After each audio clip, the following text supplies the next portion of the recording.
Freedom Trail is a 2.5-mile route that takes you past many historical sites significant to the history of the United States.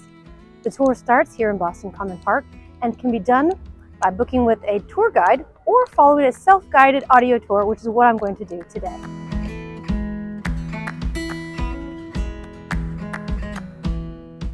One of the first stops on the Freedom Trail is here at the Massachusetts State House, built in 1798 on land that was formerly owned by Patriot John Hancock.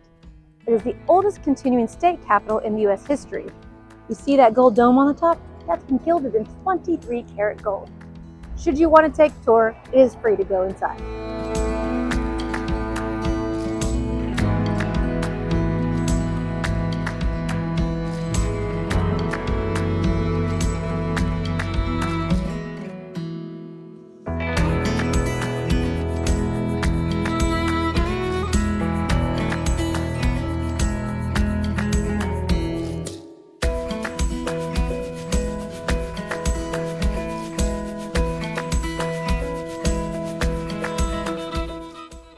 Granary Burial Ground, another stop on the Freedom Trail.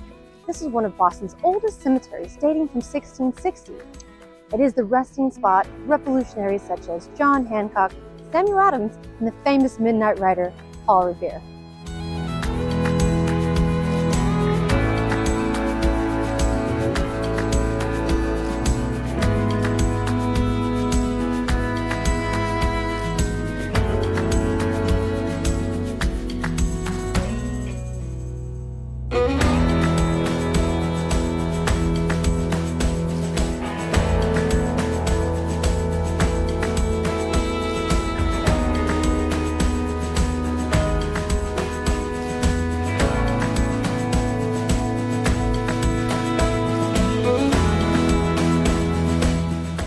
Old South Meeting House was the largest building in colonial Boston.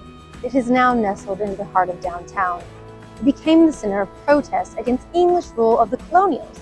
Most notably, it's where the decision to protest the English tea tax happened, and subsequently 342 chests of tea were dumped into Boston Harbor.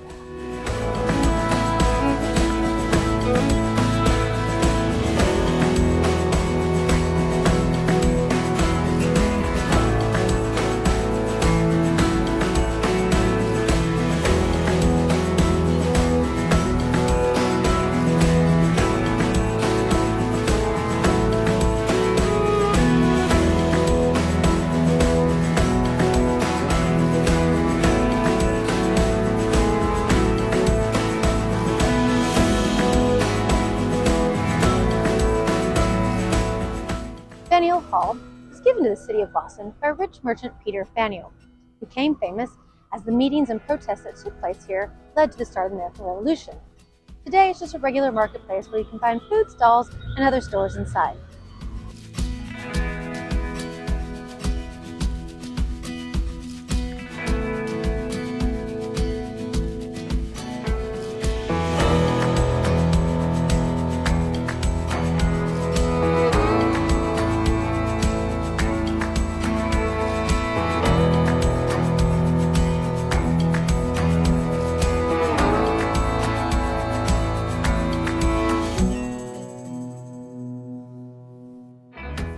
In the North Square is the oldest structure in Boston, dating from 1680. Just so happens to be Paul Revere's house, where he lived for 30 years from 1770 to 1800.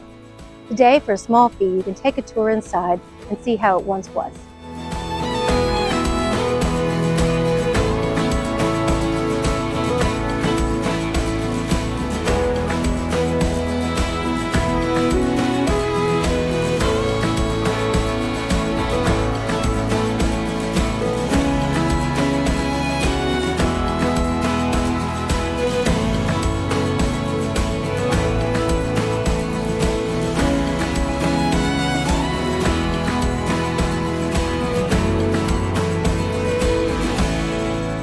The Old North Church became famous on that same night in April 1775 as Paul Revere's midnight ride, as 2 signal lanterns were hung in the steeple to warn town and residents that the British were coming.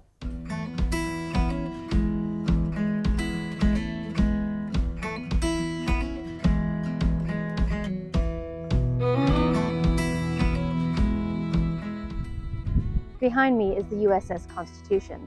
It is the oldest ship in the U.S. Navy.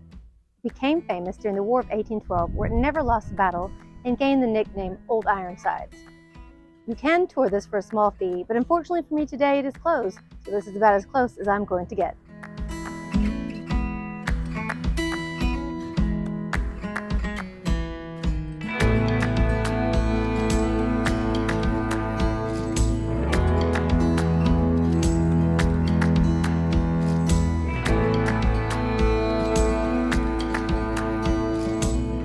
How does one end a long day with over 20,000 steps and the 2.5-mile Freedom Trail?